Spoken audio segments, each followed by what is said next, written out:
Eh bien, après tout ce que vous avez vu et entendu et participé à des démonstrations, voici le moment où nous allons nous tourner donc vers les trois personnes qui sont invitées pour apporter une sorte de synthèse intermédiaire à ces deux journées.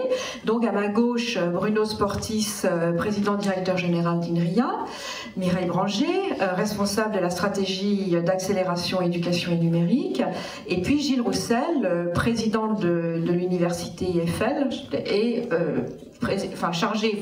responsable de l'axe numérique de France Université. Voilà.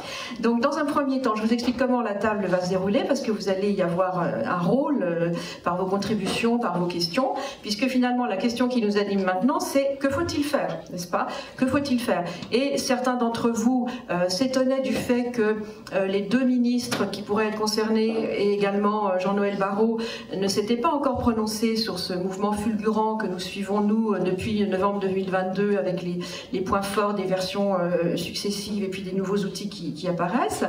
Et on a appris hier que Luc Julia filait vers l'Élysée. Ça nous a beaucoup rassurés. Donc on aura sans doute des messages prochainement. Mais en attendant, cette dernière séance de travail va s'organiser de la façon suivante. Mireille Branger va faire, à votre intention et à l'intention de Bruno Sportis et de Gilles Roussel, une synthèse de ce qu'elle a entendu, repéré, qui lui semble significatif pour poser le début de la discussion. Ensuite, Gilles Roussel parlera des grandes transformations qu'il voit du côté des universités, et puis Bruno Sportis de la position d'INRIA. Et Mireille bouclera ses présentations avec le positionnement du SGPI par rapport aux questions d'éducation, et puis aussi de IA et d'éducation. Ensuite, on extraira de leur présentation les questions, les points clés sur lesquels nous voulons avancer ensemble, et puis on vous invitera bien sûr à contribuer à attention, c'est pas la feuille de route, c'est vers une feuille de route. Donc on va essayer de poser les conditions qui rendraient une feuille de route, voilà, pardon pour les prudences, hein, voilà, on finit pas avec la feuille de route, on finit en ayant posé les paramètres qui pourraient cadrer une feuille de route et finalement continuer le travail qui a amorcé ces 2 jours. Voilà, on y est. Mireille, tu as la parole. Merci. Alors l'exercice est difficile, et une synthèse, ou en tout cas je préfère l'expression de grand témoin, en tout cas de ces 2 jours presque, vraiment d'un événement, je trouve, extrêmement intéressant qui a été organisé par Fun, puisque n'ayant pas le don d'ubiquité, il a bien fallu chaque fois que je choisisse, lorsque des sessions étaient en parallèle, celle à laquelle j'assistais, même si évidemment j'ai eu quelques échos de ce qui s'est passé dans la session parallèle, et qu'on aura tous, je pense qu'il faut le rappeler, je ne sais pas si ça a été rappelé aujourd'hui, mais il y aura des vidéos qui seront disponibles pour reprendre et puis pour réécouter ces sessions auxquelles nous n'aurons pas assisté. Une entrée en matière, parce que c'est la pensée que j'ai eue au moment où Catherine et puis Sophie m'ont proposé d'être ce grand témoin. C'est qu'au fond, pour nous tous, avec les IA, et puis surtout avec les IA génératives, nous sommes dans une situation qui me rappelait une lecture qui est celle de Nicolas Nassim Taleb, et de son idée qu'on était face à un signe noir. Le signe noir, c'est un événement extrême, rare, dont la survenue n'était pas envisagée pour nous, elle n'était pas dans notre cadre de lecture, et qui fond sur nous. Et Nassim Taleb dit, au fond, face à ces signes noirs, le danger, c'est évidemment de se laisser submerger, de prendre des décisions qui sont extrêmement rapides, et de prévoir aussi à partir du passé. C'est-à-dire de se fonder sur des recettes éprouvées ou des interprétations passées. Et ensuite, et j'aime beaucoup cette idée, c'est d'utiliser n'importe quelle carte plutôt que pas de carte du tout. Et il emploie dans ses livres, puisqu'il reprend, c'est une idée qu'il reprend dans plusieurs de ses ouvrages, il a 2 exemples. Il dit « c'est comme si vous préférez vous servir d'une carte des Pyrénées plutôt que de ne pas avoir de carte quand vous êtes perdu dans les Alpes ». Et il emploie une variante en disant c'est comme si vous utilisez, parce que vous devez atterrir sur l'aéroport de LaGuardia, et la carte de la région d'Atlanta, parce que c'est la seule qui soit disponible pour vous. Donc il dit qu'il faut accepter de préférer de rester dans une forme d'incertitude plutôt que de se raccrocher parfois à des repères. Et son idée, c'est qu'au fond, il plaide pour que on puisse devenir, en tout cas, il dit l'idéal serait de devenir antifragile, en distinguant 3 formes de systèmes ou d'attitudes qui sont à la fois individuelles et collectives. La fragilité, la robustesse, et je pense que ça parle beaucoup à l'enseignement supérieur avec ce que nous avons connu lors de la crise sanitaire. Le système robuste, c'est celui qui va supporter les chocs et qui reste pareil. Et puis le système antifragile, c'est celui qui va prendre un choc, mais qui va s'améliorer. Alors, ma question, c'était au fond, d'abord, que probablement nous devons accepter que nous sommes devant un signe noir.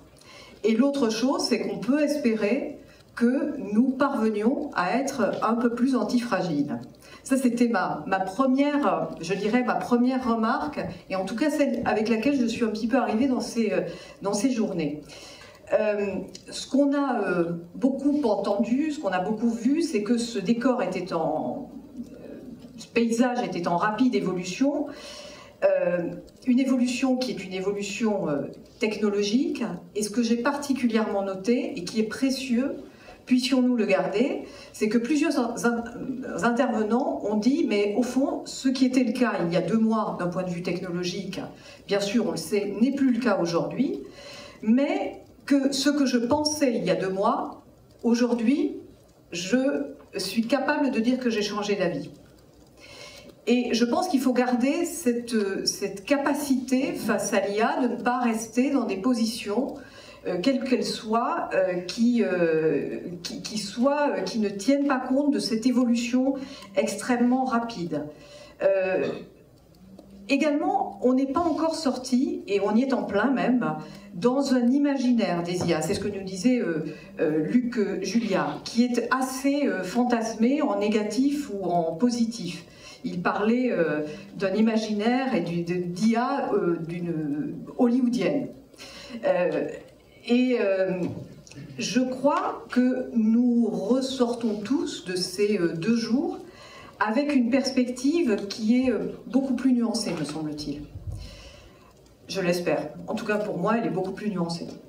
Ce que je voulais souligner également, c'est qu'au fond, le titre de nos journées est IA et éducation, et qu'au fond, derrière cette question, il y a 2 choses, enfin il y a de multiples choses. Il y a la question de l'IA qui en éducation va nous servir à suivre les parcours des utilisateurs, ce qu'on utilisait déjà auparavant dans les Learning Analytics. Quelqu'un a parlé de Teaching Analytics, c'est intéressant, on en parle peu en France, mais je pense qu'on devrait aussi avoir cela beaucoup plus à l'esprit, même si cela fera sans doute... Enfin, c'est pas forcément quelque chose que beaucoup de collègues accepteront de plein gré. Force est de le constater, on va parler de l'acceptabilité, de l'appropriation. Bon. Et puis des IA génératives. Et au fond, alors ces IA génératives, on a vu les usages pédagogiques, à mon sens potentiels puissants qu'ils peuvent avoir. Et surtout, on a commencé, on a vu que si on parlait beaucoup, au fond, aujourd'hui d'IA générative dans ces 2 journées, on a peut-être moins parlé finalement, sous ce terme d'IA, des questions de Learning Analytics. Tellement la question me semble totalement polarisée, alors qu'au fond, le sujet était très ouvert au départ. Et puis on voit à quel point, je pense qu'on va s'acheminer vers des usages pédagogiques qui vont combiner surtout les deux. Comment, à partir de prompts, de questions posées, on peut rebondir dans des parcours pour les étudiants et pour les élèves vers des ressources, vers des compléments plus adaptés à lui, à sa situation, à son point dans son cheminement et dans son parcours d'études et d'apprentissage. En tout cas, je voulais bien signaler qu'il me semble qu'on a encore tendance, heureusement Luc Julia nous l'a rappelé aussi d'emblée, mais malgré tout, durant ces 2 jours, ça me semblait être important à quand même souligner en clôture, on a tendance à parler des IA génératives pour recouvrir en fait toute la question d'IA dans l'éducation. Et ça, je pense qu'on est très polarisé, on le voit en ce moment, par ces IA génératives. Et une des leçons de ces 2 jours, c'est, au fond, soyons toujours précis sur ce dont nous parlons. Et la question qui a été soyons aussi très précis quand nous parlons notamment des IA génératives, à ne pas anthropomorphiser les IA. Or, en fait, c'est très intéressant parce que dans plusieurs débats, j'ai remarqué qu'on continuait malgré tout à dire qu'on interagit avec l'IA, on discute avec l'IA, on questionne l'IA. Je pense qu'il faut que nous-mêmes, nous soyons très précis, nous fassions attention aux termes, parce que nous contribuons, en fait, à cette représentation. On parle beaucoup dans les points que vont soulever dans les formations l'irruption importante des IA génératives de sens critique. Donc ça va réclamer qu'on fasse appel, enfin qu'on enseigne d'une certaine façon le sens critique ou qu'on replace le sens critique dans les formations, dans la pédagogie et dans ce qu'on nous transmettrons aux étudiants. Eh bien, je crois que quand on parle de sens critique, ça ne vaut pas seulement pour ce qu'il faut enseigner de façon surplombante, mais aussi pour nous-mêmes. Et ça doit commencer, je dirais, pour nous-mêmes. Et on doit être très vigilant sur la manière dont on parle de ces technologies et de leurs usages. Je trouve qu'en fait, on est passé en quelques mois, moins de 6 mois en réalité, si on regarde bien sur les IA, alors si je reviens sur la question des IA génératives, d'une sorte d'état de tétanie, de sidération, qui portait, où les questions se sont focalisées sur les évaluations, si vous vous en souvenez. Je dis si vous vous en souvenez parce que c'est quelque chose, moi, qui me frappe beaucoup. La question, c'était, mais au fond, les étudiants vont tricher, vont proposer des choses qui n'auront pas été... Oui, mais globalement, je trouve que ce sujet-là, on l'avait un tout petit peu, il était passé un petit peu... voilà, pendant ces quelques mois, ça a été le point de départ, le point d'entrée, et ensuite on l'a un petit peu... on en a moins parlé dans le paysage... en tout cas, moi, j'étais moins sensible à ça, même si on en a reparlé un petit peu hier matin. Mais en tout cas, c'est pas un sujet qui était devenu, qui a gardé, qui est resté sur sa ligne je dirais, de bruit, on va dire, qui était celui de sa place au début. Ce qui n'est pas sans me poser de questions en tant qu'enseignante. Ce serait intéressant de voir, maintenant on est en fin d'année universitaire, le recul qu'on a, si on a enfin voilà, si ça revient comme ça, ou si finalement cette question, elle est moins posée. Mais de fait, ça pose aussi des questions qu'il ne faut pas évacuer, qui est les questions de l'alignement pédagogique et effectivement de ce qu'on va évaluer dans les parcours d'apprentissage des étudiants.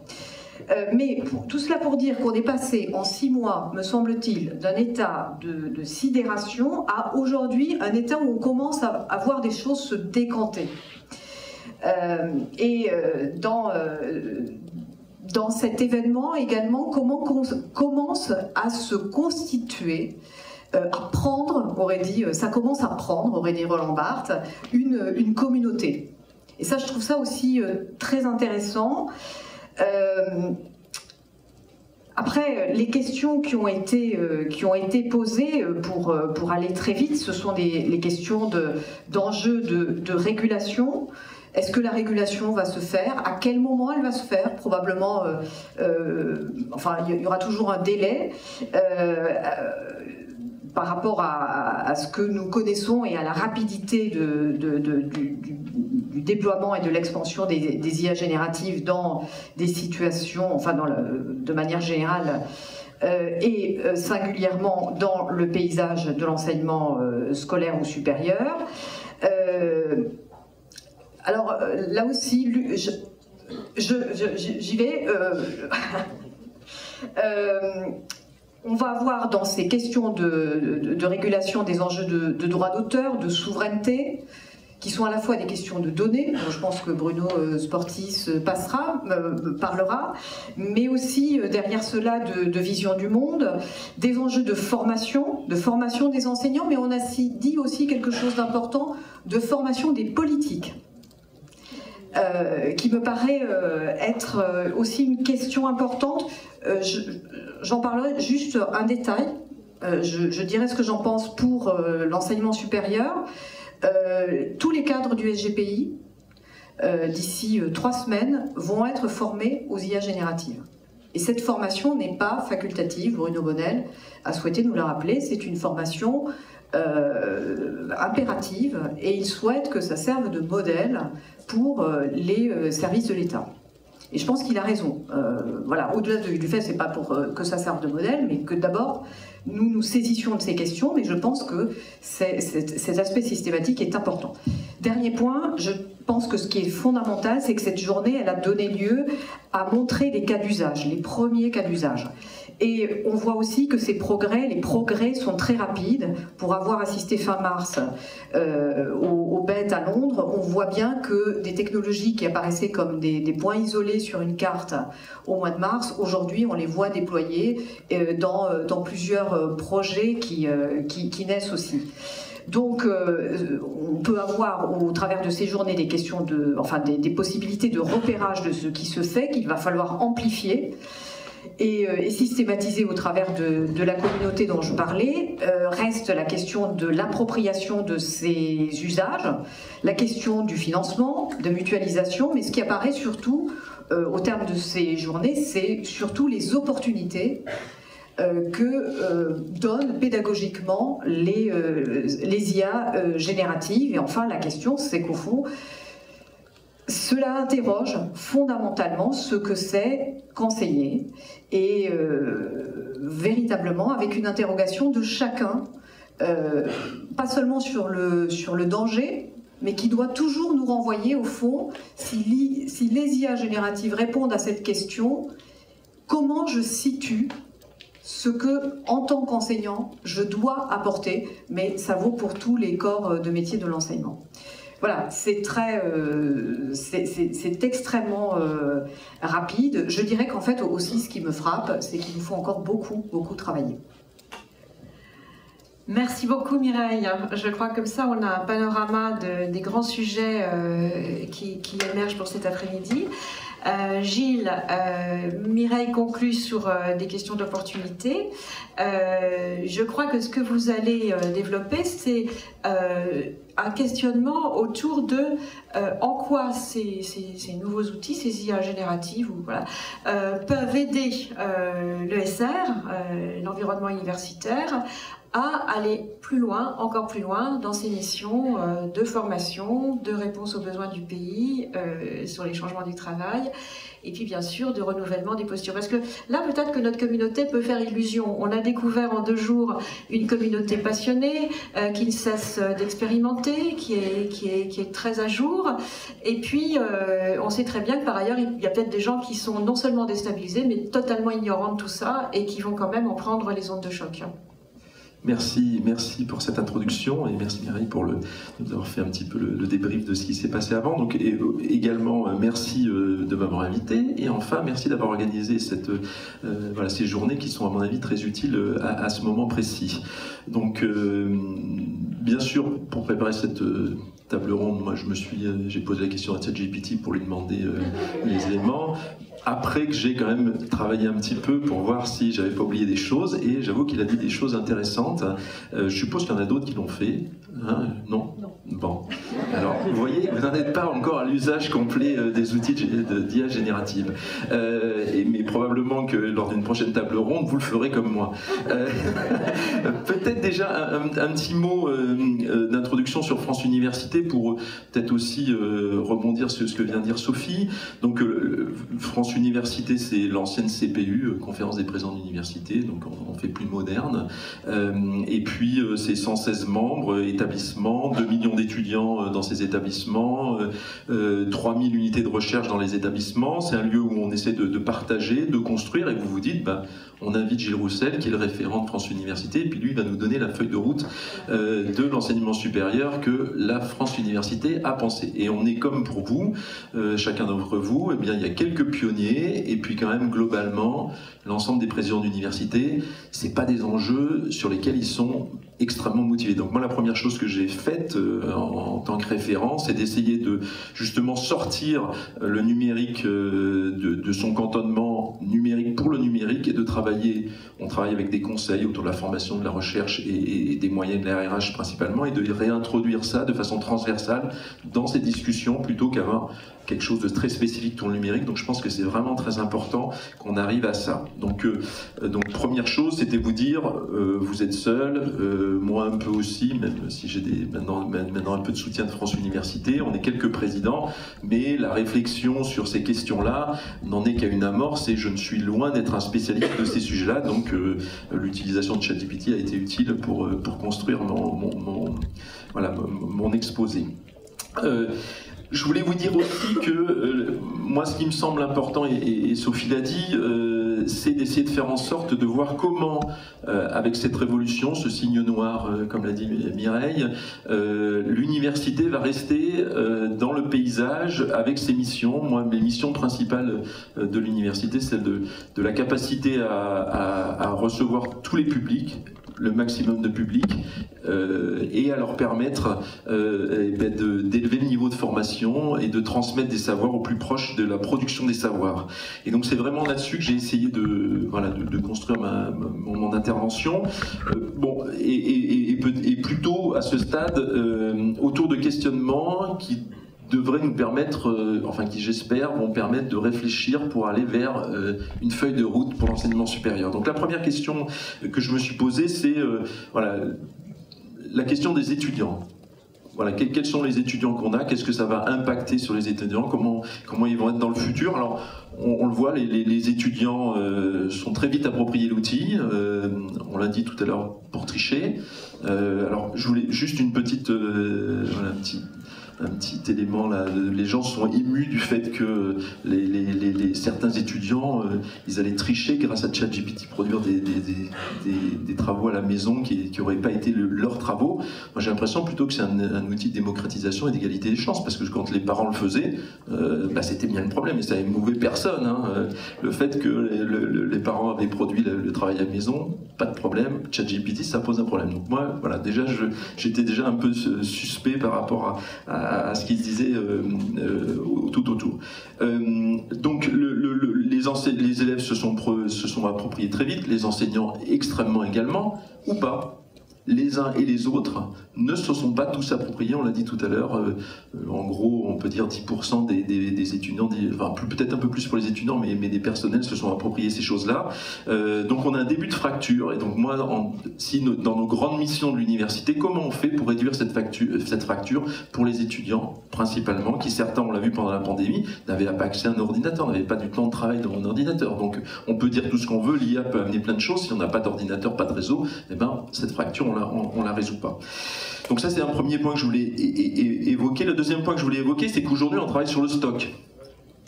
C'est-à-dire qu'on a un stock d'étudiants qui arrivent avec une formation qui n'est pas celle avec les outils d'IA générative ou les connaissances de l'IA. Demain, quel type d'étudiants on va avoir, qu'est-ce qu'ils seront, qu'est-ce qu'on sera capable de leur amener avant d'arriver à l'université. Donc il y a vraiment une question de continuum et de réfléchir à comment on va former ces nouveaux étudiants. On a bien vu que là, la génération qui est aujourd'hui à l'université, c'est des étudiants qui ont eu accès à Internet depuis quasiment le début de leurs études. On voit bien que ça change les comportements. La capacité à être attentif, la capacité à s'approprier, à trouver un intérêt dans la descente d'informations, souvent par l'enseignant, puisque les savoirs sont tous disponibles sur Internet. À quoi ça me sert d'aller en cours? Je peux relire. Je pense que le pas va être encore plus important au moment où les élèves qu'on va voir arriver en tant qu'étudiants à l'université auront vécu toute leur scolarité avec ChatGPT et que les enseignants seront toujours à essayer de transmettre des savoirs. On va vraiment avoir un changement de culture.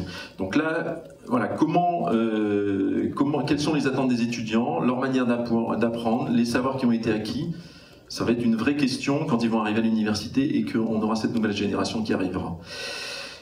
On a aussi des questions autour de la démographie. Aujourd'hui, la démographie française est plutôt en baisse. Il y avait les années 2000, les bébés c'était 80, c'était 2000, hein, c'était les bébés de 2000. Il y avait un boom démographique. On a vu tous ces étudiants qui arrivaient à l'université. Là, plutôt, c'est la démographie en baisse. Pour autant, le nombre d'étudiants continue à augmenter à l'université. Pourquoi? C'est parce qu'il y a plus de gens qui vont à l'université. Donc, parce qu'il y a un certain nombre de gens qui vont faire des bacs pro, qui ont envie de supérieur. Pourquoi? Parce que les métiers vers lesquels on va, ils changent et on a de plus en plus besoin d'avoir de compétences. Donc à l'avenir, même si la démographie baisse, quelle va être l'arrivée dans l'enseignement supérieur? Comment on va être capable d'accueillir ces nouveaux publics et faire en sorte, parce que c'est ça l'enjeu de l'université, arriver à faire augmenter globalement pour le pays le niveau de compétences adapté aux besoins des nouveaux métiers. Je reviendrai tout à l'heure avec bien sûr l'introduction de ces IA génératives ou de ces IA en général qui vont nous permettre de changer de métier ou de découvrir des nouveaux métiers. Au-delà de ça, il y a la question de l'internationalisation, on n'a pas évoqué, on est dans un domaine international, une compétition internationale des savoirs, des connaissances. Demain, est-ce qu'on sera capable d'accueillir des étudiants d'autres pays? Dans quelles conditions? La barrière des langues, est-ce que c'est l'IA générative est-elle un plus? Est-elle un moins? Est-ce que les pays vont garder leurs étudiants?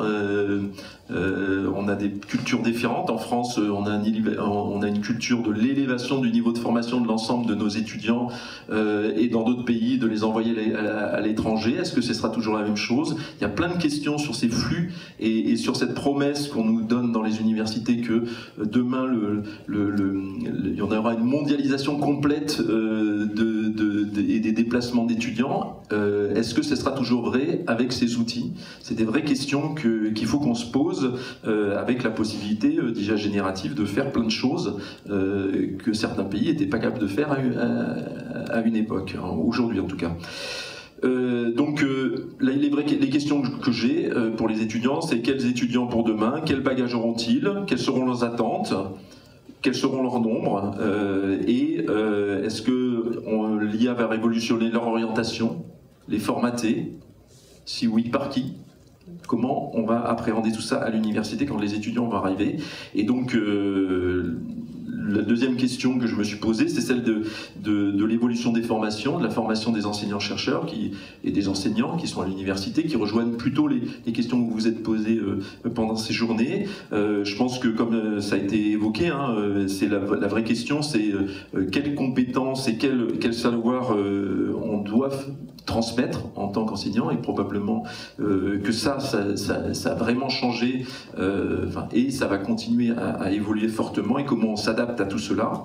Il faut qu'on arrive à former aux compétences qui sont les compléments des capacités de la machine, c'est à ça qu'il faut qu'on arrive, et donc ça pose vraiment la question du métier d'enseignant, et chaque enseignant doit être, comment tu as dit, c'est pas solide tout à l'heure, il doit être capable, antifragile, voilà. Alors j'avais dit avoir une pédagogie adaptative, mais j'ai vu que ça existait déjà comme terme, et qui est lié justement à l'IA, mais c'est vraiment ça, c'est comment on devient souple, et comment on s'adapte, et comment on se renouvelle. C'est censé être la propriété du chercheur, c'est pas toujours la propriété de l'enseignant-chercheur, malheureusement, et c'est compliqué. Donc il faut certainement continuer à apprendre, à comprendre les bases, ça c'est sûr. On va pas dire qu'il faut arrêter d'apprendre le calcul mental, hein. C'est pas parce qu'il y a eu des calculatrices qu'il fallait arrêter d'apprendre le calcul mental. Il faut continuer. Donc qu'est-ce qu'il faut vraiment apprendre? Quelles sont les bases? Il faut probablement savoir lire et écrire quand même pour utiliser une IA. Est-ce qu'il faut arriver à comprendre, vous l'avez évoqué, comment on interroge la machine, les questions de prompt, la question du regard critique sur ce qui est produit. Voilà, il y a eu plein de cas où on a vu des erreurs qui étaient produites. Comprendre ce que fait l'IA, donc il y a des besoins de compréhension des outils qu'on utilise et des données qui sont utilisées par l'outil et qui génèrent des biais. Et tout ça avec une question, moi, c'est... derrière, j'ai une autre réunion sur les questions de liberté académique. Avec une IA générative, qu'est-ce que c'est que la liberté académique? Qu'est-ce que ça veut dire? Comment on assure que les données qui ont été en amont, qui ont été utilisées pour... elles ne génèrent pas des biais, qu'on ne fait pas de la reproduction? Toutes ces questions-là, c'est vraiment des questions, à mon avis, qui sont... Voilà, je ne sais pas répondre. Voilà. Et puis, comment on forme les enseignants? On voit bien, et ça a été dit tout à l'heure sous une autre forme dans vos ateliers ou je sais pas, dans une présentation, que c'est difficile quand on est enseignant de se projeter dans les nouvelles façons d'apprendre des étudiants. Souvent on se réfère à ce qu'on a subi soi-même, ou ce qu'on a accepté soi-même, ou ce qu'on a aimé soi-même en tant qu'élève. C'est pas du tout adapté à ce qu'on a en face de nous, donc là encore il faut s'adapter. Je l'ai dit tout à l'heure, former aux IA, il y a beaucoup de freins dans nos communautés, plus ou moins fortes en fonction des disciplines, même si toutes les disciplines s'intéressent à l'IA, on voit bien, il y a des disciplines qui sont plus ou moins impactées. Je disais tout à l'heure, mon master spécialisé de traduction spécialisée. Qu'est-ce qui va devenir demain, les enseignants qui font ça? Est-ce qu'ils auront vraiment le même métier, ou bien est-ce qu'ils seront adaptés, ou ce qu'ils apprennent aujourd'hui, ce sera adapté? Donc ça génère vraiment des vraies questions, et pour ça il faut arriver à convaincre les enseignants qu'ils peuvent avoir que l'IA, les IA génératives peuvent leur amener des solutions aussi, faciliter leur travail, pas uniquement dire les étudiants vont tricher et donc vous n'allez pas être capable de leur donner un diplôme qui correspond à ce que vous considérez comme étant les compétences qu'ils doivent avoir acquises. C'est des outils qui peuvent nous aider dans plein de choses, les corrections automatiques, ils peuvent tricher, mais nous aussi. On peut produire très facilement toutes les corvées qu'on avait de production de plans de cours, de syllabus, à partir du moment où on est capable de le faire. Donc tout un tas de tâches, et il faut peut-être attirer les étudiants vers ces transformations, en leur montrant aussi tous les gains qu'ils peuvent avoir dans leur métier, dans la transformation du métier avec ces outils. Je voulais faire une petite incise, on en a parlé tout à l'heure, enfin pas ici, juste avant quand on mangeait, des ingénieurs pédagogiques. On a vu là depuis quelques années, notamment liées au numérique, émerger une nouvelle forme de métier dans les universités autour des ingénieurs pédagogiques. Et leur métier aussi, il est probablement en pleine transformation, on l'évoquait tout à l'heure. C'est plus les mêmes métiers alors qu'ils viennent à peine d'arriver, qu'on commence à peine à avoir une première génération de personnes qui sont formées pour ces métiers. Et donc c'est essentiel aussi de faire évoluer ces métiers-là. J'ai encore un peu de temps parce que je vois Sophie qui regarde sa montre, je vais peut-être un peu long.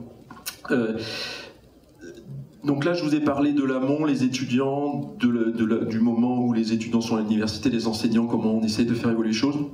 Puis il y a une troisième chose qui impacte l'université, c'est quand même que globalement, on forme nos étudiants bien sûr pour acquérir des savoirs, bien sûr de façon noble, pour qu'ils sachent des choses, mais surtout quand même aujourd'hui pour qu'ils aient un métier. Et les métiers, alors le premier dont on vient de parler, c'est celui d'enseignant, eh bien ils évoluent beaucoup. Le métier de chercheur, peut-être que tu nous diras quelque chose, Bruno, sur cette dimension-là, mais il est en train de changer également avec l'impact de ces IA. Enfin, moi, je pense qu'il va beaucoup bouger de ce point de vue-là. Et les autres métiers aussi, ils vont évoluer. Comment on fait, je vous ai parlé tout à l'heure de la traduction, comment on fait pour transformer nos formations pour qu'on forme bien. Là, on n'est plus sur comment on transmet, mais qu'est-ce qu'on doit transmettre pour arriver à faire en sorte que les élèves et les étudiants soient armés pour le monde du travail. Voilà. Donc l'IA est peut-être pour moi un formidable outil, bien sûr, de démocratisation, je pense, hein, mais il faut qu'on reste vigilant sur ça. Donc maintenant, qu'est-ce qu'il faut faire? Enfin, je vais essayer je pense que je ne vais pas répondre, mais qu'est-ce qu'il faudrait faire et comment on peut faire de ces IA une plus-value pour l'enseignement supérieur. Donc déjà, je pense qu'il faut qu'on sache ce qu'on est, en tout cas les universités, et qu'on réaffirme nos missions et les revoir dans ce nouveau contexte. Notre mission de formation, notre mission de démocratisation, notre mission d'élévation du niveau de formation, notre mission de personnalisation des parcours. Alors elle n'est pas aussi, mais d'arriver à avoir des publics extrêmement variés et les faire réussir. Et enfin, voilà, est-ce qu'on va être capable de répondre au défi de l'élévation moyen du niveau de formation plutôt qu'à l'exclusion. Moi, je vois effectivement à la fois une opportunité et un risque avec ces IA. J'espère, et en tout cas c'est là-dessus qu'on va travailler, que ça peut être un moment de rétablissement d'équité. Je disais tout à l'heure sur la capacité à tricher, maintenant tout le monde peut tricher aussi bien. Je ne sais pas si c'est une bonne chose, mais en tout cas ça remet en cause. Donc est-ce que le jeune qui n'a pas le bagage de ses parents qui lui permet d'entrer à l'université, toutes ces questions-là, je le vois comme une opportunité d'inclusivité. On peut mettre en place des aides aux devoirs, de l'orientation pour ceux qui n'ont pas le bagage familial pour les accompagner. Et vraiment, pour moi, c'est ces enjeux-là qu'il faut avoir en tête et il faut que l'université puisse se dire, notre objectif, c'est pas uniquement d'utiliser ces outils, mais c'est comment ces outils vont répondre à ces problématiques d'inclusion, de mixité, de personnalisation, d'accompagnement individuel pour réduire ces écarts et être capable de ne pas avoir une société à deux vitesses, parce que vraiment c'est ça ce qu'on peut percevoir, c'est-à-dire ceux qui sont capables d'utiliser ces IA dans leur métier, puis ceux qui ne peuvent pas. Et on se dit, peut-être ils vont faire des métiers manuels, mais on voit bien que dans les métiers manuels aujourd'hui, donc d'une part, il y a moins de gens qui veulent y aller, mais même les métiers manuels actuellement, avec les robots, le BIM dans le bâtiment, sujet qu'on suit particulièrement, le numérique est partout, la capacité d'abstraction et d'utilisation de ces outils, la nécessité d'avoir un bagage beaucoup plus important est de plus en plus forte. Et donc, si on n'arrive pas, grâce à ces outils, à plus inclure, à plus faire monter le niveau de formation, je pense qu'on aura raté quelque chose. On va générer des différences d'une société à deux vitesses, les gens qui sauront et les gens qui sauront pas. Et les gens qui sauront pas, leur capacité à bosser, elle va être très très très compliquée de mon point de vue.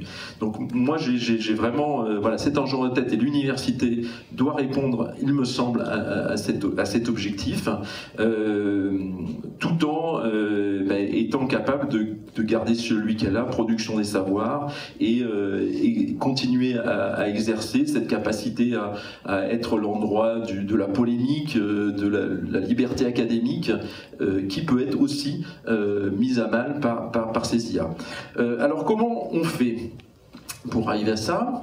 Alors bien sûr, il faut qu'on fasse ce qu'on fait aujourd'hui, on partage, enfin, j'espère que vous partagez ce que je dis, enfin, peut-être pas. En tout cas, on partage, on échange, on confronte les points de vue, comme on le fait aujourd'hui. Je pense qu'il faut que la recherche nous aide.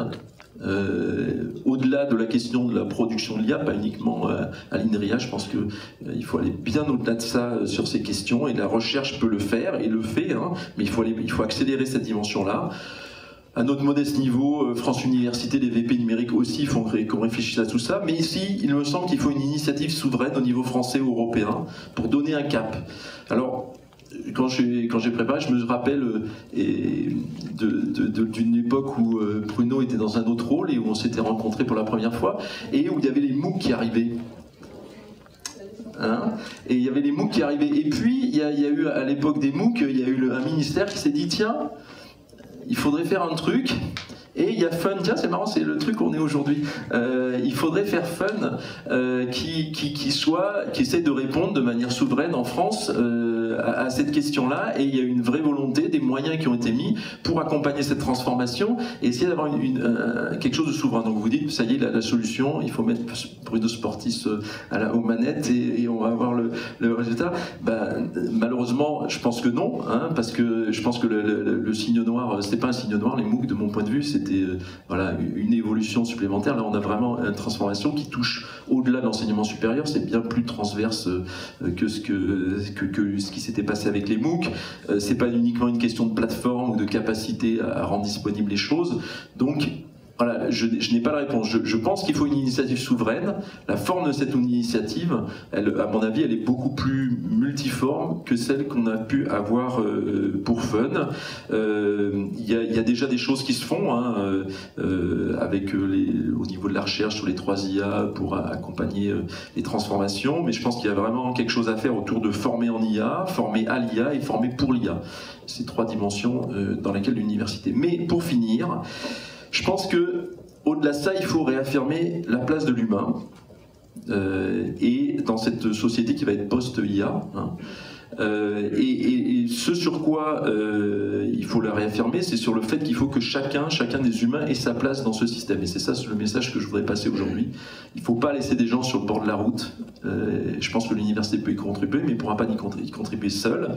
Il y a un certain nombre de compétences qui aujourd'hui, peut-être que demain, mais sont des compétences humaines, et c'est sur celles-ci qu'il faut vraiment voilà, s'appuyer, les compétences socio-émotionnelles de l'individu, la capacité de collaboration que l'on a les uns les autres, et puis la capacité de créativité qui, à mon avis, sont aujourd'hui essentielles. Et comment on fait justement pour parier, qui n'étaient pas nécessairement les compétences qui étaient les plus reconnues dans l'enseignement scolaire jusqu'à présent, hein. On était plus sur les savoirs, les acquisitions de compétences, toutes ces dimensions-là qu'on introduit de plus en plus dans les pédagogies. Je pense que c'est ces éléments-là qu'il faut vraiment renforcer et voir comment on peut amener le maximum de gens à aller vers ces compétences-là et leur apprendre à avoir ces compétences. Voilà.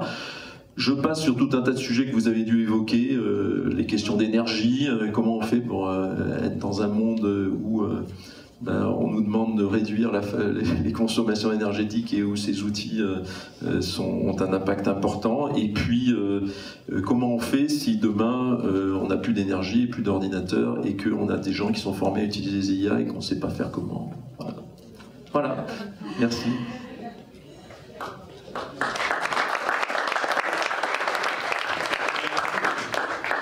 Merci beaucoup Gilles. Je crois qu'on vient d'écrire la première page de la feuille de route, hein, qui est la synthèse des besoins, et un véritable manifeste qui nous dit que, vous faites un postulat très fort, hein, le postulat d'une massification des usages des IA, et le postulat aussi que ces outils sont enfin une facilitation à la fois pour les enseignants et une facilitation pour les grandes missions de l'université, non seulement autour de l'augmentation des savoirs, de l'augmentation de leur qualité, mais aussi d'une morale de l'université sur la mission d'inclusion, de diversité, qui porte sur l'accueil des personnes, mais aussi sur l'accueil des savoirs, des civilisations, des langues. Et puis en même temps, vous envoyez des alertes aussi fortes qui portent sur l'agilité, si j'ose dire, enfin la capacité qui demeure aux uns et aux autres d'accepter cette nouvelle vague de changement, et puis d'être équipé pour, puisque vous parliez de post-IA, on est aussi dans une ère de post-vérité, on s'y est habitué, hein, et là on nous envoie une génération d'outils dont on a parlé ici beaucoup, des émergences, des hallucinations, des biais, et on continuera à en parler.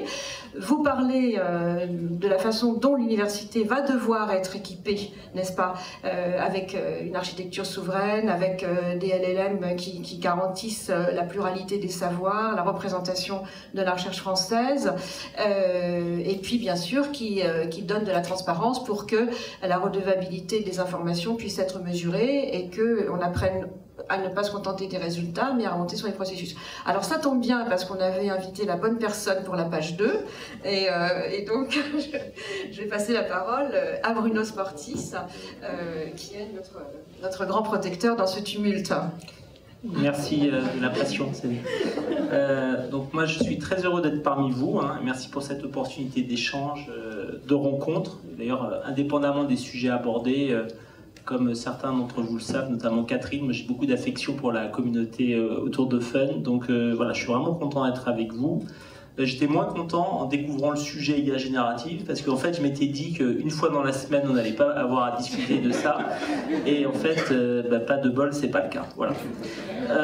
Alors c'est important pour INRIA, à travers moi, de pouvoir échanger, de pouvoir travailler avec vous. Pourquoi? Il y a plusieurs raisons. D'abord il y a une dynamique de rapprochement avec les universités qui est très forte de la part de l'organisme national de recherche qui est INRIA, maintenant depuis plusieurs années.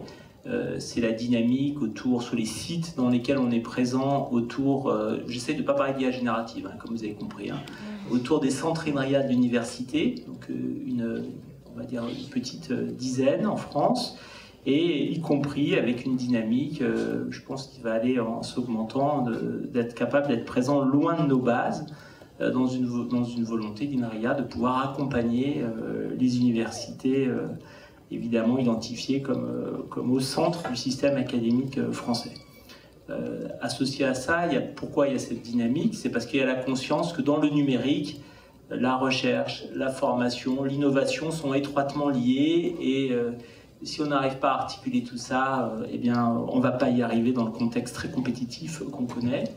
Et puis il y a un autre élément qui fonde cette dynamique que tu connais, Mireille, c'est l'inscription de l'Institut en tant qu'établissement public dans des politiques publiques qui se dotent de stratégies. C'est la stratégie que tu coordonnes et où on doit être capable d'être en appui de cette politique.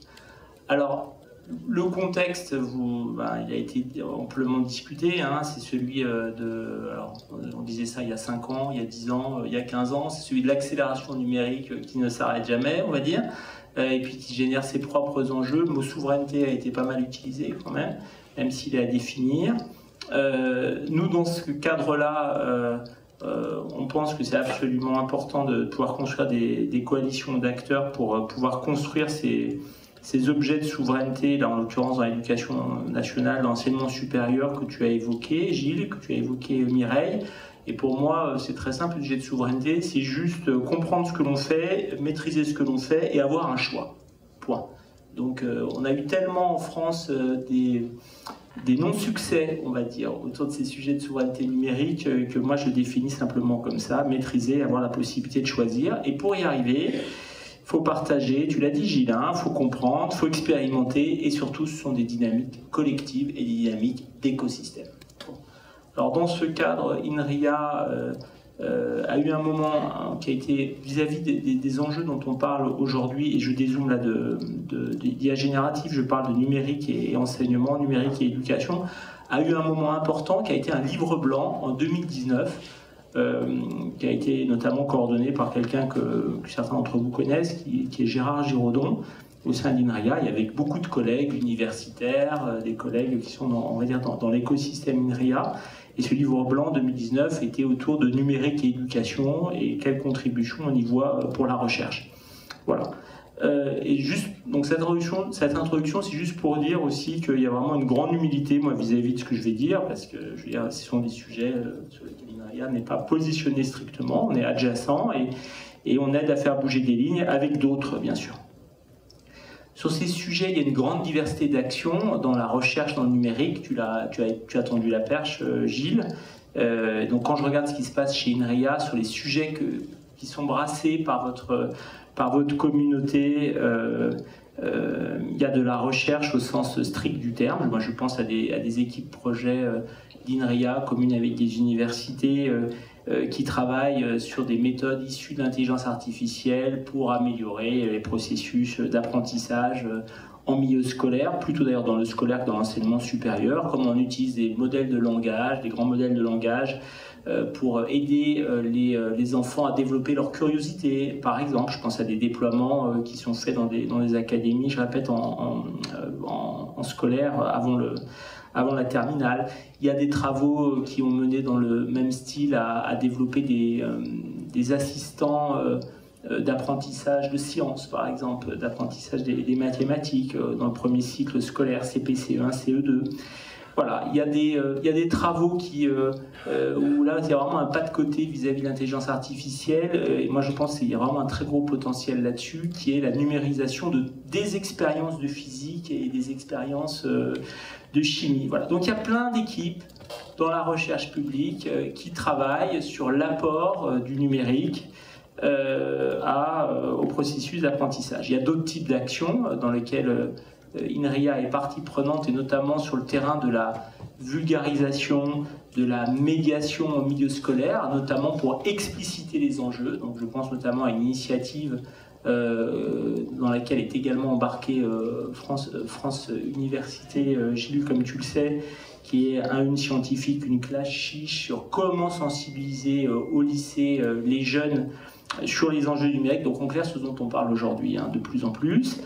Voilà. Donc il y a tous ces axes de travail qui sont déjà menés, et moi j'ai un souhait pour conclure ça, c'est d'augmenter ces passerelles, d'augmenter ces projets conjoints, ces expérimentations, parce que c'est de ça qu'on arrivera à tirer des feuilles de route plutôt que des feuilles de route construites en chambre. J'ai fait du cabinet ministériel, donc je sais construire des feuilles de route en chambre, mais je crois beaucoup au fait que c'est de ça qu'on construira des vraies feuilles de route qui répondent à des besoins. Et dans ce cadre-là, on a un projet emblématique que tu connais, Mireille, et ça c'est mon moment de placement publicitaire, qui est la plateforme Candice, qui est une plateforme qui, comme son nom l'indique, peut agréger beaucoup d'usages, d'expérimentation, et vaut mieux détenir la plateforme que la laisser la propriété à d'autres acteurs. Voilà. Alors, on a une actualité là-dedans qui est l'IA générative. J'étais obligé d'en parler quand même. Alors, je crois que tout a été dit par Luc Julia hier. De ce que je connais par mes échanges avec lui, de ce que je peux en lire, je partage en toute humilité son analyse et ses convictions. Donc je pense qu'il est vraiment important, tu l'as dit Mireille, d'abord de bien nommer les choses. Je pense qu'on a une vraie responsabilité, le A d'IA, c'est intelligence augmentée. Et c'est pas pour faire la pirouette qui a été faite, mais je veux dire, à un moment, je pense qu'il y a une responsabilité à dégonfler les fantasmes, à dégonfler la machine, parce que Hollywood, c'est faire du marketing aussi, c'est pas que du grand spectacle.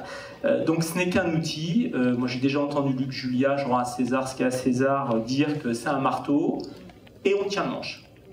Et le sujet justement, c'est tenir le manche, donc il faut ni fantasmer, ni non plus sous-estimer les impacts, bien sûr. Et tu l'as dit, Gilles, avec un sujet, c'est que comme c'est un outil, même si ce n'est qu'un outil, il y a ceux qui savent utiliser l'outil et ceux qui ne savent pas utiliser l'outil. Et donc, si on y prend garde, il va y avoir des fractures très fortes qui vont se développer. Donc, je pense que c'est plus ça l'enjeu plutôt que fantasmer sur l'IA qui va remplacer l'enseignant, qui va, etc., etc. INRIA, dans son rôle d'institut de recherche, et avec d'autres bien sûr, est actrice et pas spectatrice. Il y a plein d'actions qui sont menées justement depuis plusieurs années, parce qu'il y a eu la sidération il y a 6 mois, qui est quand même un gros coup de marketing d'OpenAI dans la bataille des moteurs de recommandation contre Google, Microsoft contre Google. Il faut quand même dire les choses simplement, parce que ces technologies, elles étaient depuis longtemps, on va dire, au stade du développement, et le gros coup, c'est d'être capable de le mettre dans les pattes du grand public avec cet agent conversationnel qui est ChatGPT. Voilà. Et en l'occurrence, en l'améliorant via ces échanges avec tous les gens, et notamment Gilles, donc, qui contribue à la feuille de route d'OpenAI, mais je le dis publiquement. Voilà. Et puisqu'en fait, les questions que tu as posées à ChatGPT ont montré l'intérêt de... Voilà, donc, une fois dit ça, INRIA est actrice et pas spectatrice, ou spectateur et pas spectateur, je ne sais pas trop quel est le genre d'INRIA. Il y a par exemple, il y a plein d'actions qui sont menées depuis plusieurs années en France, notamment dans le cadre du plan intelligence artificielle. Il y a par exemple, pour ceux que ça intéresse, je vous recommande d'aller voir. On est loin de l'éducation nationale, de l'enseignement supérieur, de l'éducation nationale, mais on est quand même sur les mêmes problématiques. Il y a le comité pilote d'éthique dans le numérique, qui est un comité d'éthique dans le numérique qui a été créé auprès du comité consultatif national d'éthique, qui est plutôt centré santé, il y a 3-4 ans, dans le cadre du plan IA, qui a sorti un très bon livre blanc, je trouve, sur les agents conversationnels et comment il faut faire attention, et tous les problèmes que ça pose, et avec en fil conducteur, comment on fait pour ne pas flouter humain non humain. Alors, leur prisme était plutôt dans le monde du travail, comment on fait quand on est dans un bureau et que son collègue de travail, c'est un algorithme avec lequel on converse via un agent conversationnel. Mais tous les problèmes qui sont posés, pour moi, se projettent pour une large part aussi, avec le contexte spécifique de l'éducation, dans nos problématiques. Je vous recommande d'aller lire ce livre blanc. Il y a des travaux qui sont menés, ça a été évoqué tout à l'heure, sur la question des bases de données qui permettent d'apprendre et d'entraîner ces IA génératives. Alors, au-delà des sujets classiques, la maîtrise des biais, comment on empoisonne ces bases, c'est comment on arrive à constituer des bases souveraines, des bases de données souveraines, et notamment en langue française.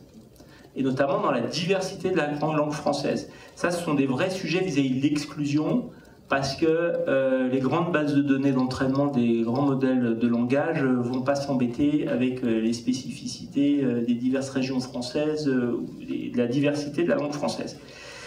Il y a beaucoup d'actions qui sont menées actuellement, qui ont été initiées dans le cadre du plan intelligence artificielle, qui a été lancé en 2018, qui sont autour de l'évaluation de l'impact de l'intelligence artificielle. Je vais en nommer 4. Et je vais en nommer 4 en fait, Mireille, parce que je ne m'étais jamais fait la réflexion qu'il y a probablement une transversale enseignement, éducation à construire sur ces outils. Ces outils, c'est les suivants. C'est un laboratoire conjoint qu'on a monté avec le ministère du Travail, qui s'appelle le Laboria, donc on est assez loin des bases d'INRIA, il y a des sociologues du travail, il y a des gens des SHS, pour évaluer l'impact de l'intelligence artificielle au travail. Je pense qu'ils travaillent sur des cas d'études, c'est de la recherche-action. Je pense qu'il y a des vrais cas à monter dans le monde, dans votre monde. Il y en a peut-être déjà que je ne sais pas, mais je pense qu'il y a quelque chose à voir. Il y a également une structure conjointe qui a été montée auprès du régulateur numérique français.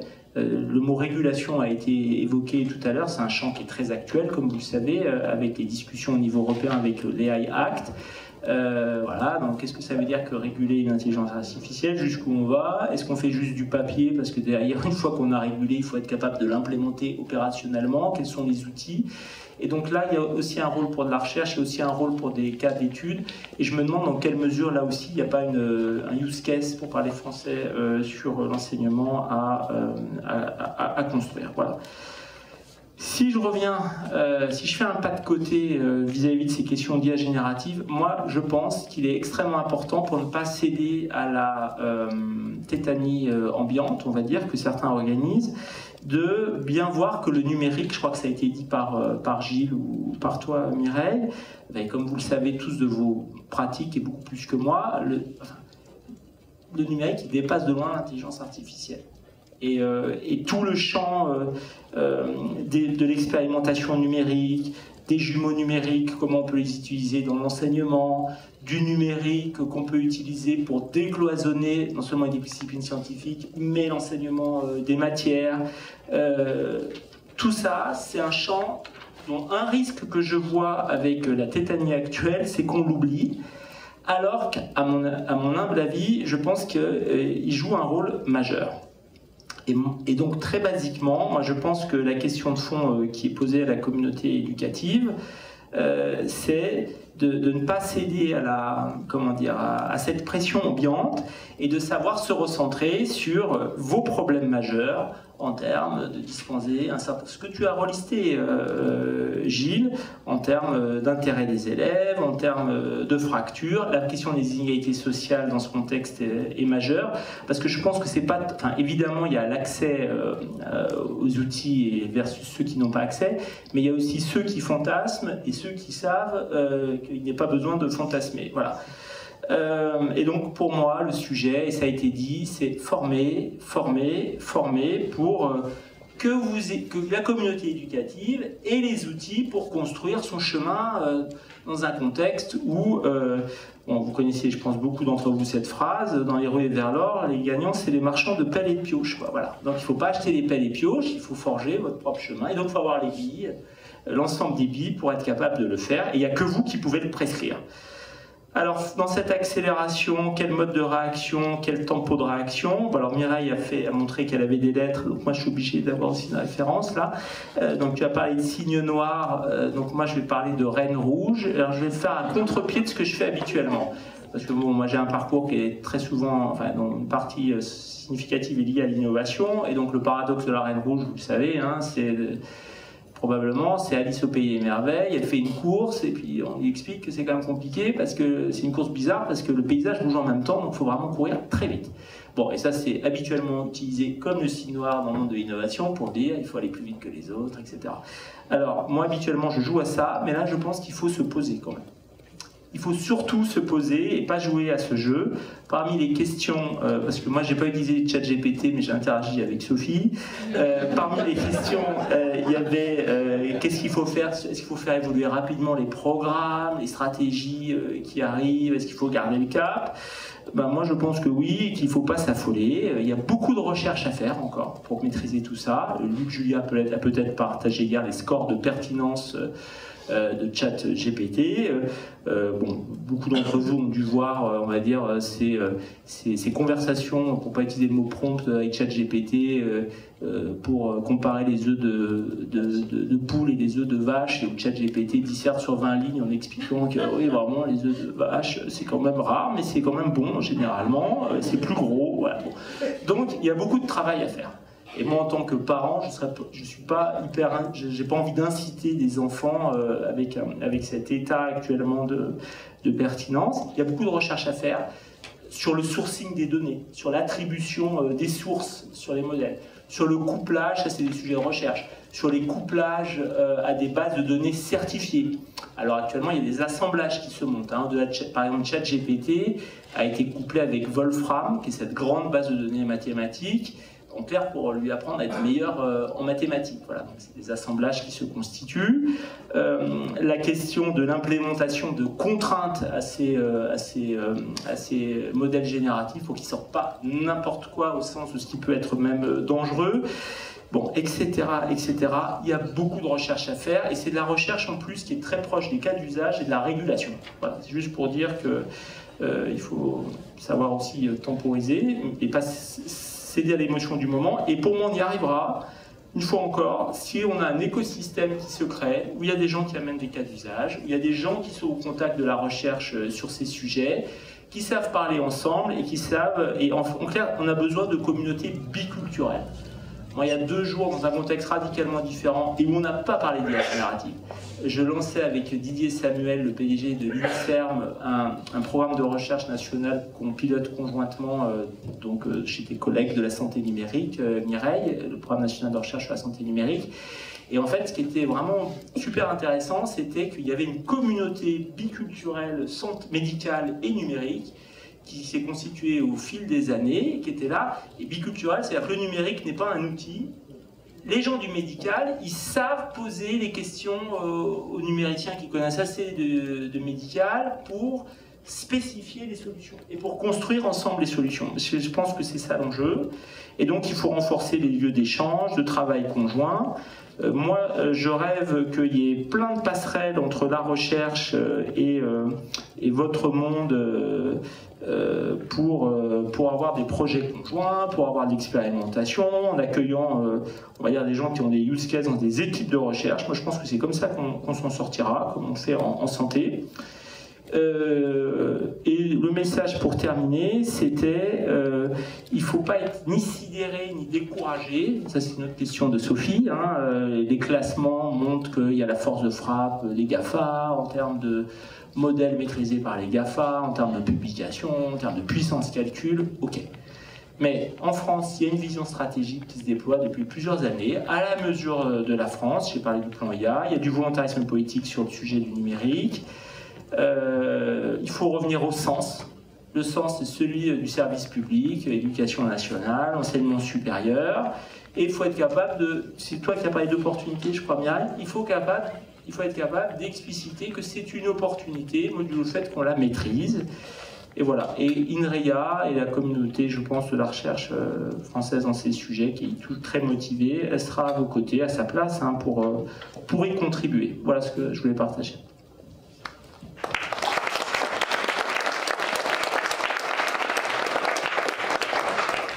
Merci beaucoup Bruno. Donc on a un cap, on n'en doutait pas, mais il a été fortement reformulé. Je ne cède pas à la panique, mais il est 15h10. Donc je crois que quelque chose de très important, enfin beaucoup de choses très importantes sont dites ici. Ce que Bruno vient de mettre en place sur la fin de son exposé, sur la question d'une alliance en quelque sorte entre la recherche et les usagers, capables de produire des expériences, des cas d'usage et de travailler avec la recherche, ça fait partie de propositions qui ont été faites ici et qui concernent aussi France Université et FUN bien sûr, que les communautés qui sont réunies ici peuvent très bien amplifier leur mode d'action à un niveau national avec une fédération des universités entre elles pour trouver moyen que chaque communauté active, chaque connecteur à l'intérieur des universités humain puisse travailler au niveau national et faire partager, faire retomber dans tous les sites ce qui se produit et renforcer les alliances des politiques de sites entre recherche et enseignement qui étaient évoquées là. Donc comment on peut, c'est peut-être quelque chose dont on va discuter juste après, on n'est pas loin du terme. Mireille, c'est à toi, et donc maintenant au titre du SGPI et de la stratégie d'accélération. Bon, je vais revenir alors sur l'expression de Bruno qui était formé, et la mienne en première ligne, c'était formation. Alors, il y a un effort qui va être fait immédiatement en fait par le SGPI et la stratégie enseignement numérique, donc ça bien qu'on soit en conscience de ce qu'est mon rôle, et c'est pas sur toute l'IA. La question de l'enseignement numérique, c'est comment on fait monter en compétences les élèves, les étudiants, en culture numérique, en compétences numériques, et les enseignants et tous les personnels qui travaillent à la transformation pédagogique du système éducatif dans son ensemble. Et donc, à ce titre, on va s'appuyer immédiatement sur l'appel compétences et métiers d'avenir, pour lequel il y a un guide, enfin, je veux dire une ligne directrice, qui est celle de la formation des personnels et derrière le terme d'ingénieur pédagogique, tous les métiers ce que j'emploie plus généralement de la transformation pédagogique, mais je crois qu'ils peuvent s'adresser aussi, plus largement, donc je sépare les questions. CMA va être ouvert pour des formations, en appelant à des formations pour les enseignants, pour les ingénieurs pédagogiques, à ce qu'est l'IA et ce qui va être possible avec l'IA. Je crois qu'il faut vraiment qu'on commence par là. Ce que c'est, ce que ce n'est pas, ce qui est possible, ce qui ne l'est pas, ce qui est souhaitable, ce qui ne l'est pas. Mais vraiment qu'il y ait un effort de formation massive avec un appel à la création de formations très rapidement. Donc vous allez voir arriver la fiche action de compétences et métiers d'avenir. Au-delà de ça, je le répète, je pense qu'il y a un enjeu qui ne sera pas porté par la stratégie enseignement numérique, mais je le dis, qui est d'ouvrir ces formations dans les universités à tous les personnels. Vraiment. Voilà, la transformation, elle se passe aussi comme ça, parce que ces questions, elles concernent tous les personnels. Et je pense qu'en réalité, c'est la question des IA génératives qui rend plus aigu, en fait, quelque chose qu'on n'aurait pas nécessairement fait. Je ne sais pas si on aurait plus visible, plus urgent, en tout cas, et qui rejaillit sur la question des IA de manière générale, et de savoir vraiment préciser ce dont on parle. Donc, première annonce, si je puis dire, c'est CMA. On a évoqué très rapidement la question donc des ingénieurs pédagogiques. Et tu as posé cette question, Sophie, est-ce que, et on l'a posé, Gilles l'a réévoqué, qu'en est-il des ingénieurs pédagogiques? Moi, j'ai pas vraiment de très grande crainte pour les ingénieurs pédagogiques. Je crois qu'il y en a plusieurs dans la salle, il y a des représentants d'Anstia. Il y a peut-être des tâches ou des zones d'activité qui vont être très impactées par ces questions-là, et je pense que c'est plutôt des ingénieurs qui partaient dans le privé pour des formations d'entreprise qui vont peut-être, pour des entreprises qui vont gagner, je dirais, sur les coûts. Mais c'est pas ce qui me semble forcément, alors c'est peut-être très rémunérateur, mais c'est pas forcément ce qui me semble le plus passionnant dans les activités des ingénieurs pédagogiques. En revanche, là aussi, CMA a des lignes sur la montée en compétences des ingénieurs pédagogiques. Et ça, je crois qu'il faut que les porteurs de projets de formation s'en saisissent. C'est pas seulement maintenant une question simplement de création de ces formations, mais c'est d'inclure cette question-là. Vous allez avoir des médiateurs vraiment de ce que sont les possibles dans les équipes pédagogiques. Ça va aussi redéfinir les cartes de vos fonctions. Ça veut dire pour les établissements, on travaille, on mouline cette question depuis des années, d'une meilleure reconnaissance des ingénieurs pédagogiques. Et il va falloir avoir en tête pour les gouvernances des universités l'évolution de ces profils et de ces fonctions des ingénieurs pédagogiques. À cela, je crois qu'il faut aussi ajouter le rôle de personnel dans cette transformation. Alors, c'est pas forcément CMA, mais il pourrait être formé aussi au titre de CMA sur des formations plus spécifiques, peut-être faut-il l'ajouter. Ce sont les personnels des bibliothèques. Ça, je pense que c'est un regret que j'ai beaucoup dans les projets que j'ai pu suivre, Nouveau Cursus à l'université, IDEFI. C'est des personnels auxquels on ne pense pas au moment de la construction des projets, et ils sont essentiels. Et sur des questions de transformation pédagogique, avec les usages qu'on va pouvoir avoir, dont je parlerai, qui ne font pas non plus exagérer, mais en tout cas les bibliothécaires, et on en a un petit peu parlé ce matin au travers d'un cas d'usage qui était celui de Centrale Supélec, vont avoir des rôles importants, il ne faut surtout pas les oublier. Ensuite, la question de l'observation de ce qui se fait. On l'a dit, observer pragmatiquement les expériences, pouvoir les confronter, j'irai ensuite et les partager. Mais il y a une question que je n'ai pas évoquée dans la synthèse et sur laquelle on bute encore, on l'a vu hier après-midi, c'est la réflexion sur l'impact, au fond, de l'expansion de ces usages des IA on va dire au prisme des exigences des transitions climatiques, des transformations climatiques. Et ça, pour l'instant, on n'est pas, on l'a vu, on n'est pas non plus complètement bien armé. Et moi, je suis et je pilote, si je puis dire, côté SGPI, les démonstrateurs de la transformation numérique dans l'enseignement supérieur, donc les projets DEMOES. Et il faut voir, vraiment, il faut placer ces projets, en tout cas nous, on le fera, comme des démonstrateurs de la réflexion sur cet impact.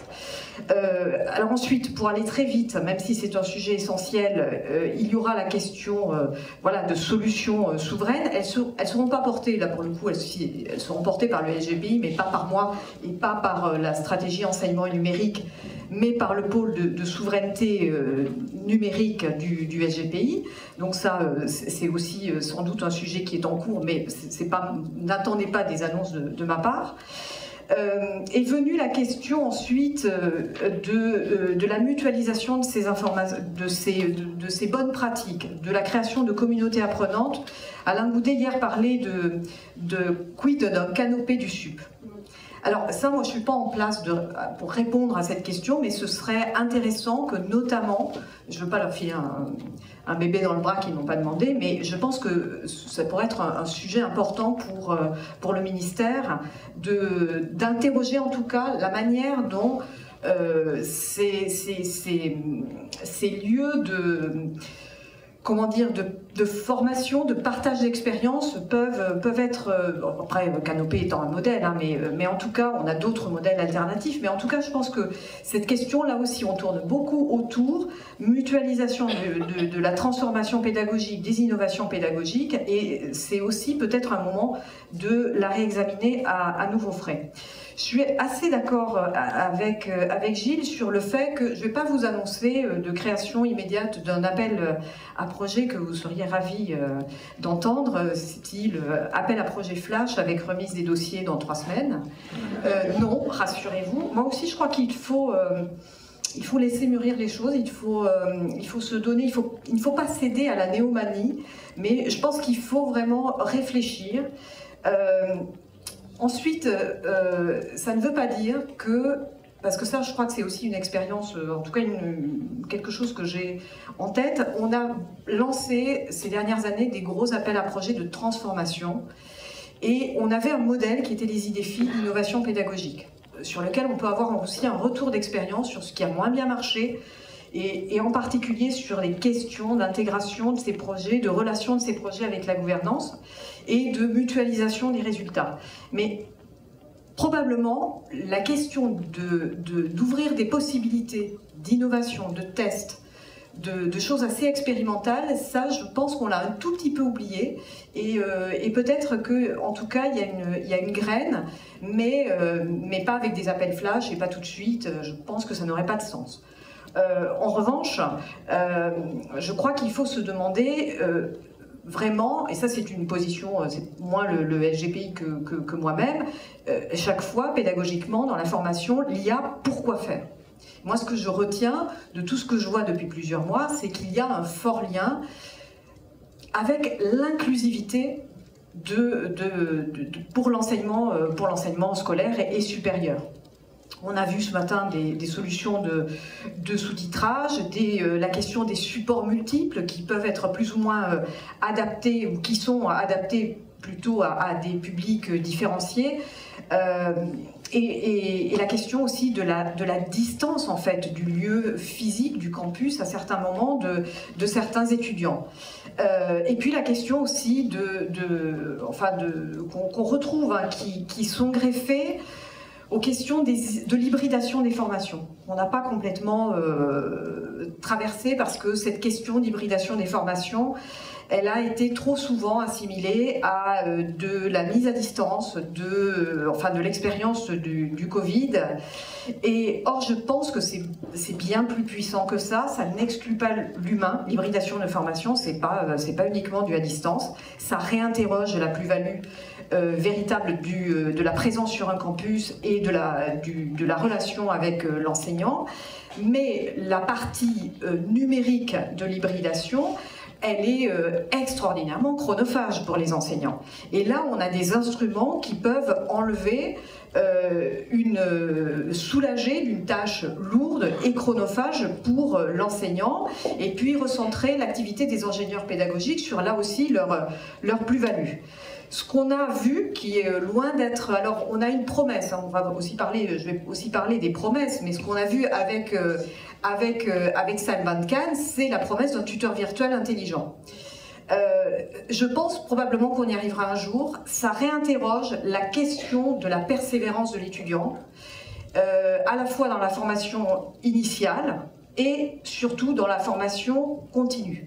Et ça réinterroge en fait, que fait-on nous, enseignants, pour assurer la persévérance de l'étudiant dans son parcours de formation. Ça ne règle pas la question de la motivation, mais je pense que là, on a quelque chose qui sera...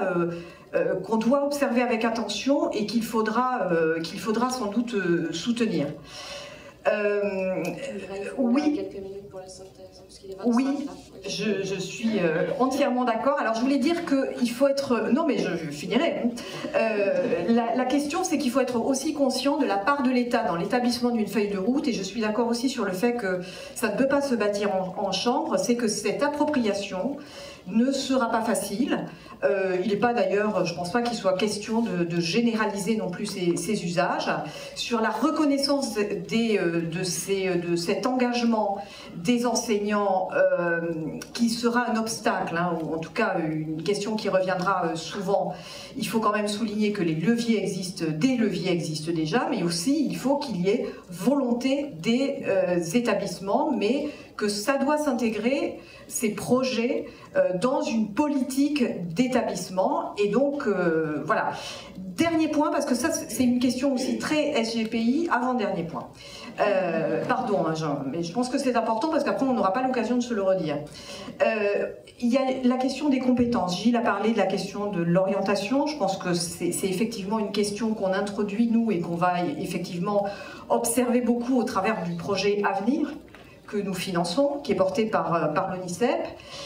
Ensuite, il ne faut pas se cacher que les outils d'IA pour faciliter ou pour augmenter l'orientation, ils seront portés par des acteurs privés, j'y reviendrai. Est-ce que c'est pas notre but de le soutenir, mais force est de constater qu'il y a des choses aussi qui se développent déjà, et l'aide aux devoirs, je pense que c'est porté aujourd'hui par des acteurs privés, et ils vont le porter encore plus, c'est évident, c'est un marché. Il faut qu'on en ait quand même conscience sans tomber dans l'angélisme. Dans la question de notre réflexion sur la question des compétences, c'est l'IA va-t-elle effacer des métiers, les annuler, les faire disparaître?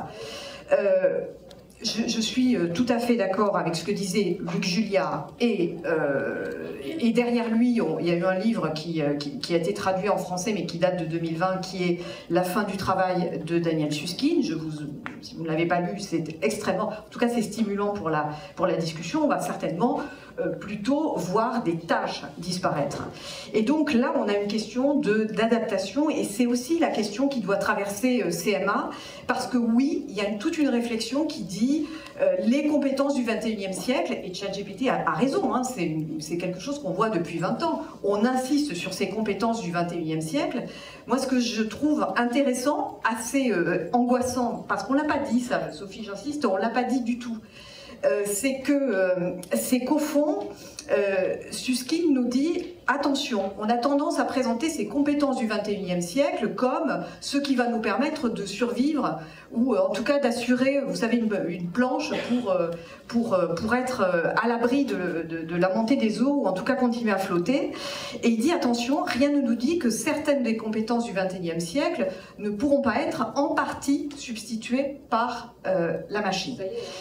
Exactement. Et ça, au moins, je pense qu'il faut... alors, ChatGPT va nous répondre toujours ces compétences du 21e siècle. Et moi, je pense qu'on a intérêt vraiment à interroger aussi, avant de dérouler des programmes, de réinterroger vraiment sur ce qu'on doit apporter. Donc, peut-être les compétences du 21e siècle, oui, mais pas seulement. Et la compétence du prompt pour tout le monde, parce que je pense que ça va concerner les élèves de filières scientifiques, technologiques, mais aussi sciences humaines et sociales. C'est capital. Et j'ai deux choses. En fait, la question au-delà de ces compétences du XXIe siècle, c'est qu'il y a deux vertus à cultiver. Je ne sais pas comment on peut... Ça, on entre dans la réflexion personnelle, c'est plus du SGPI. C'est la question, ces deux vertus au sens, ça va être encore une référence littéraire, ou antique, au sens de disposition que nous devons cultiver, renforcer, entraîner. Elles sont mises à l'épreuve par cette déferlante de certains usages du numérique. C'est le goût de l'effort. Parce qu'évidemment, ça peut être très vite une paresse intellectuelle de dire, voilà, je vais chercher cet élément et ça va me donner la réponse que j'attends pour mon devoir, pour ma réflexion que j'ai à rendre demain à 8 heures. Et puis il y a la question de l'attention.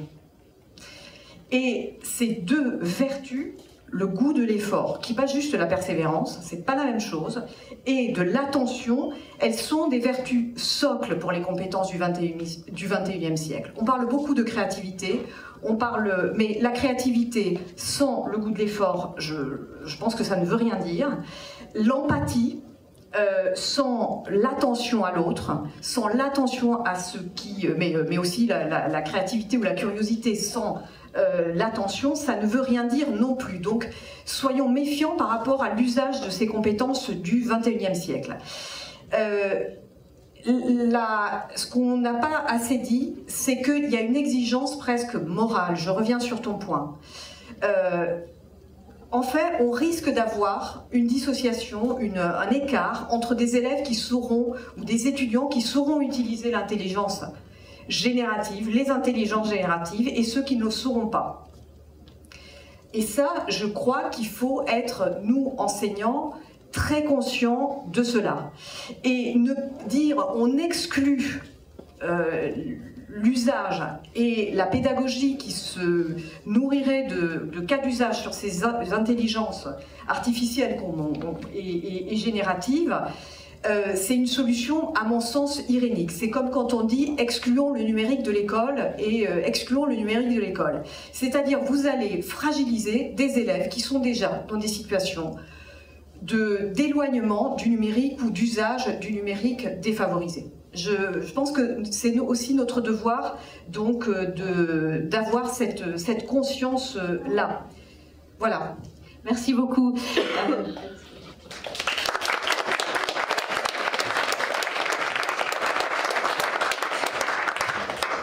On va vous voler 5 petites minutes pour boucler cette discussion. Merci beaucoup pour ce... On peut vous les donner? Oui. Merci beaucoup pour, d'une part, ces annonces, d'autre part, de replacer ces annonces dans des convictions, dans un tableau d'ensemble, dans des mots qui sont venus souvent dans cette table, qui loin d'être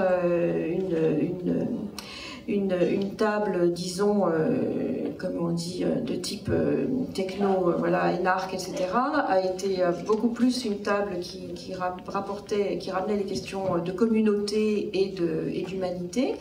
Et c'est vrai que c'est un très beau symbole qu'on soit ici avec Fun et donc avec un des pères fondateurs, si j'ose dire, parce que Gilles disait, quand on a discuté préalablement, que finalement, si Fun, à l'époque, on avait besoin d'une infrastructure technique et politique, et qui était déjà très difficile à concevoir et à imaginer dans le monde de concurrence, où plein de gens avaient déjà pris, plein d'acteurs américains avaient pris une avance de phase.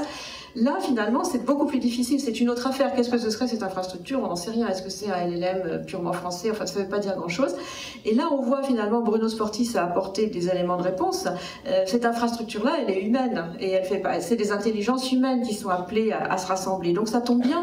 On est au bon endroit, on est au bon moment, avec des gens autour de Catherine et de son équipe qui montrent comment ils peuvent fédérer.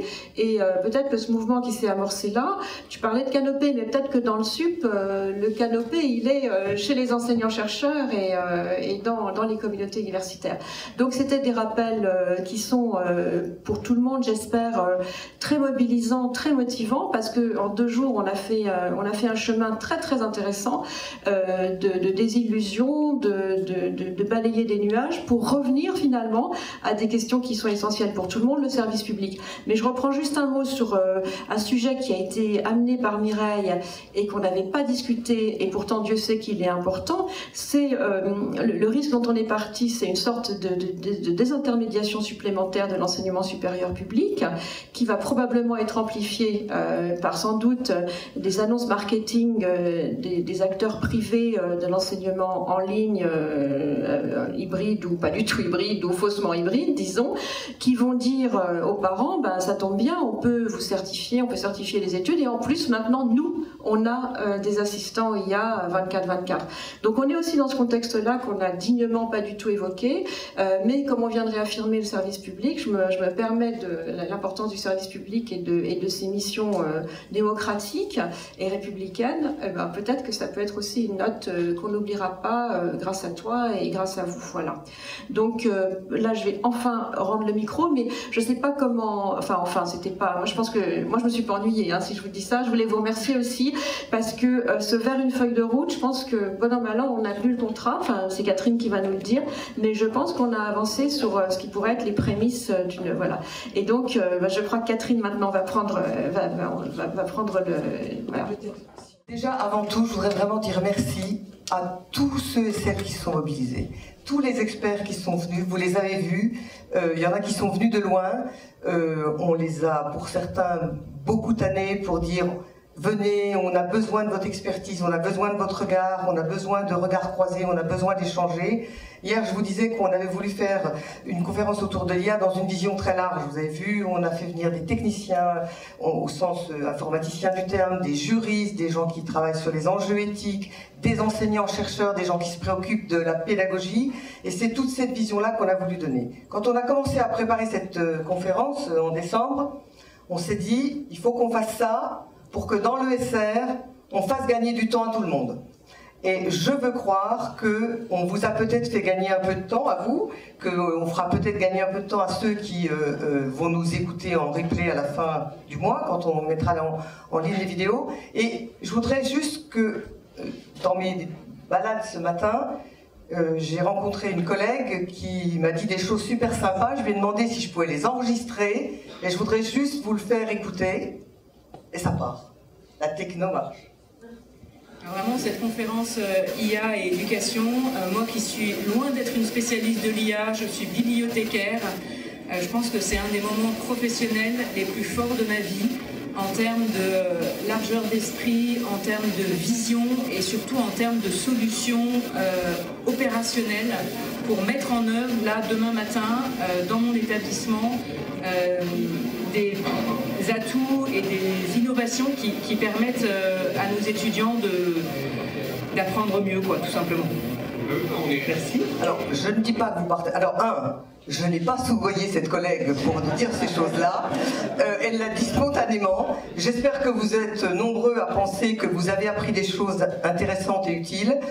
Et en tout cas, on a le sentiment, nous, que sur ce volet-là, ne serait-ce que pour nous en interne, on a vraiment beaucoup appris et on va à l'évidence avancer.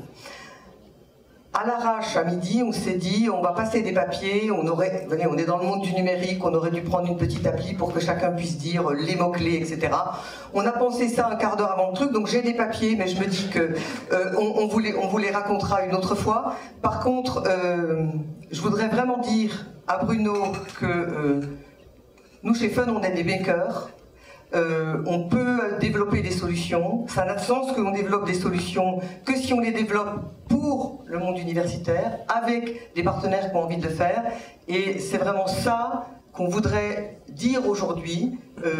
On a fait d'époque, et peut-être je vais donner le micro de la fin à Samuel, pour vous raconter ce qu'on fait depuis 6 mois, à bas bruit, sur des tests, et sur l'envie qu'on a de mettre à disposition des gens qui travaillent avec nous sur nos plateformes, ces outils-là demain. Et demain, c'est presque demain, quoi. Enfin, à l'automne.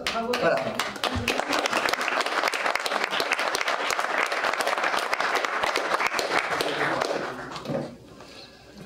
Ouais, d'abord, je voulais dire que la conférence, elle a dépassé nos attentes. Le lieu, vous, vraiment, non mais vraiment, et pourtant, le lieu, l'énergie, vous tous, et enfin, la diversité des points de vue était extraordinaire. Enfin, ça allait vraiment de la technique au légal, à l'enseignement, à la pédagogie, enfin, j'en oublie, mais c'était vraiment...